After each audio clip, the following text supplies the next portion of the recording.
balcony. Incorrect. 400. Yes. Why was there a need to stop the video?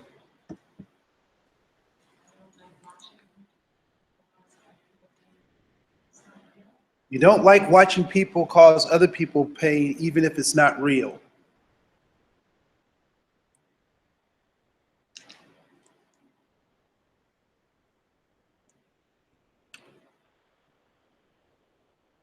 Black Lives Matter.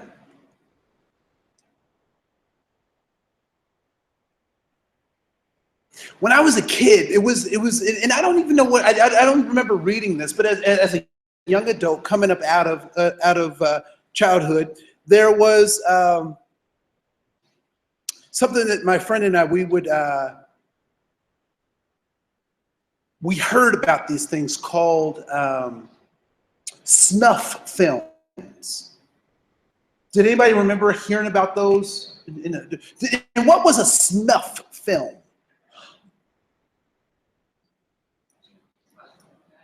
What's that? Yeah, it's a movie where people actually died in the movie. And so I had older uncles, and they would sneak us into drive-in movies. And and I don't even know if it was sneaking because we were really little guys. And this is before seatbelts were like, you had bench seats in the cars and that stuff. And so they would sneak us into, and so we would see inappropriate movies. And sometimes it would be a slasher movie, right? And it's just, and you guys, anybody remember some of those Roger Corman movies, right? Just gratuitous slashing, but it was clearly fake. But sometimes it felt like it was real. And so they passed these laws or these conversations, or had these conversations about not having snuff films. Because some of them got, pretty gory. I don't know if you've seen any of Andy Warhol's movies, but some of those things are just weird, right? Like there's a Frankenstein movie where he gets ingratiated by rubbing someone's intestines, and it was just weird stuff, right? So they made these things with the snuff films. And why do you think that they were making these snuff, saying that you can't make snuff films?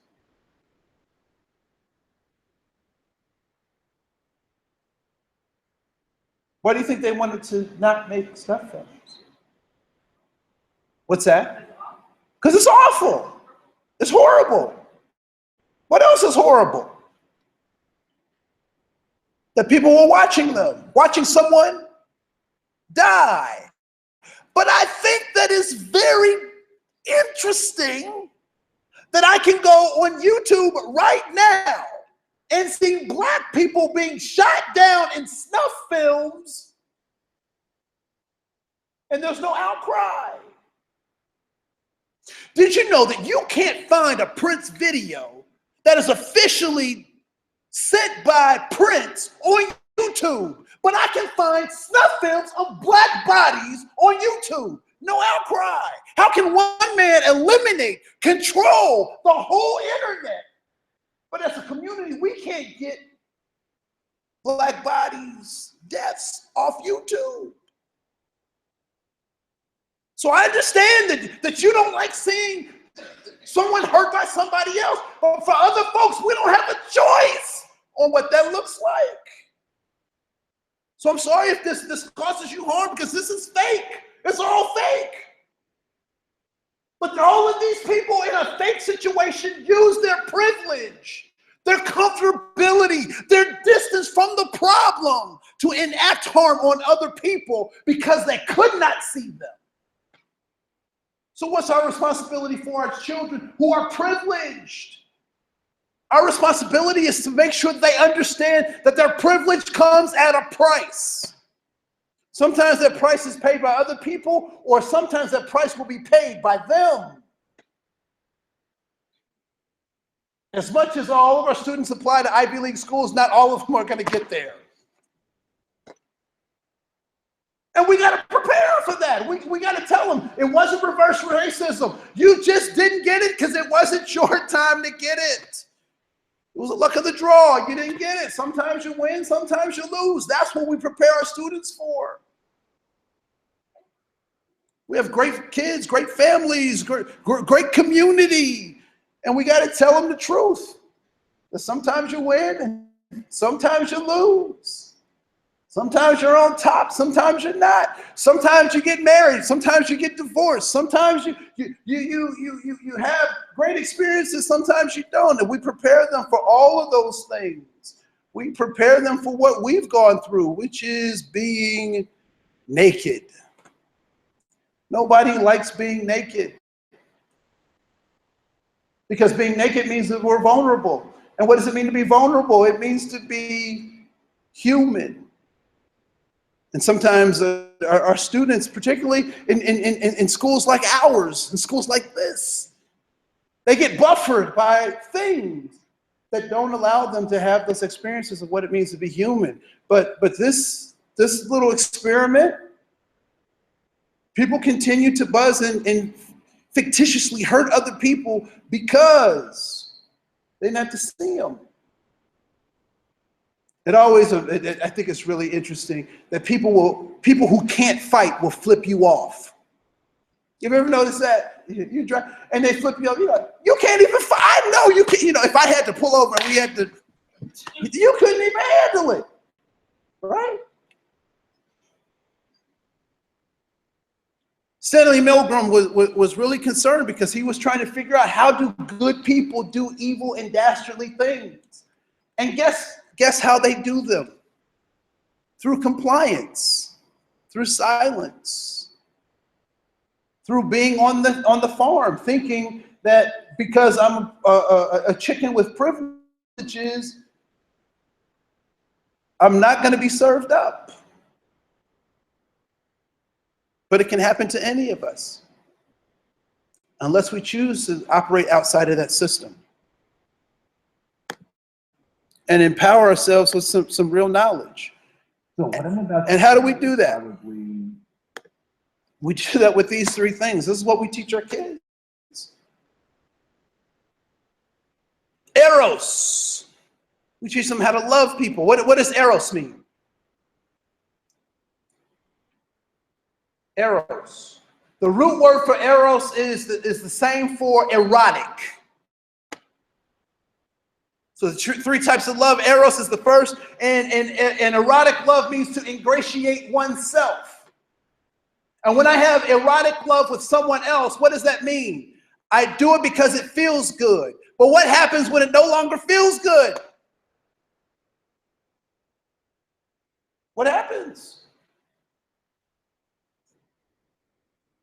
We stop because it doesn't feel good. Philos. Brotherly love, Philadelphia. Contractual relationships. I give you $20. Why? Why do I give you $20? Because I like you? Okay, what else? It makes me feel good? No, I don't feel good just giving away money. I work hard for the money. Because I know she can give it back to me. It's a contraction. I mean, it's a contract. It's a contractual relationship. I give to her because she can give to me. Philos, brotherly love. What's the problem with philos?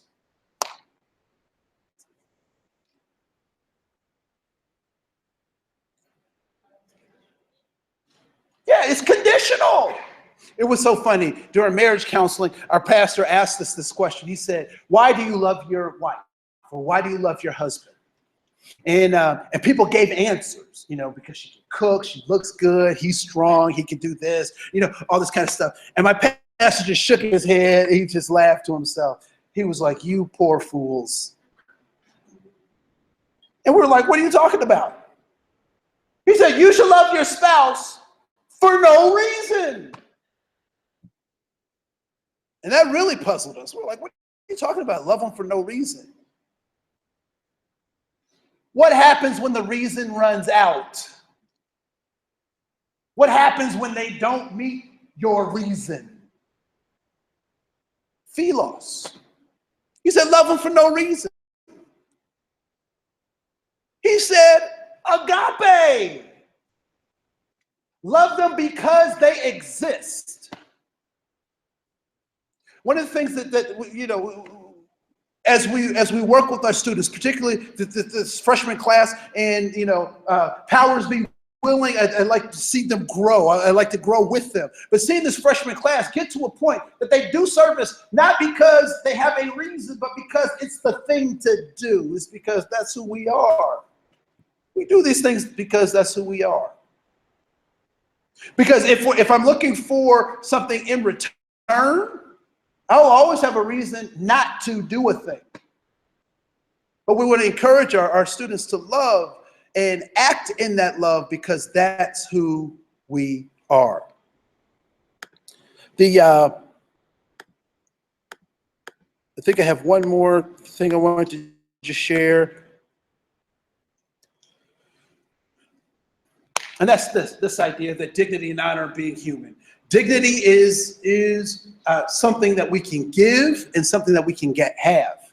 Honor is the highest form of respect, and we usually reserve that for people who've done tremendous things on our behalf that we could not do for ourselves. Being, please raise your hand if you purchased a ticket or passed a test that made you eligible to be born. None of us have done anything to bring ourselves here. We only accepted an invitation. I don't like to think about how that invitation came. It's pretty disgusting, but we all accepted an invitation, and we're trying to figure out what it means to be human. And human has two definitions. One is the noun, being a biped, having opposable thumbs, a big brain, and a belly button. If you ever encounter a person without a belly button, be concerned. It also is an adjective, and adjectives describe the noun. So how do we want to be described as human beings? We teach our young people how to be kind, how to bounce back, be resilient, how to think, how to be critical, how to love, how to bounce back from heartbreak. We teach them how to be human. I cannot teach what I do not know. So my humanity must come first before I try to teach someone else. My name is Andre Cohen. Thank you so much for your time.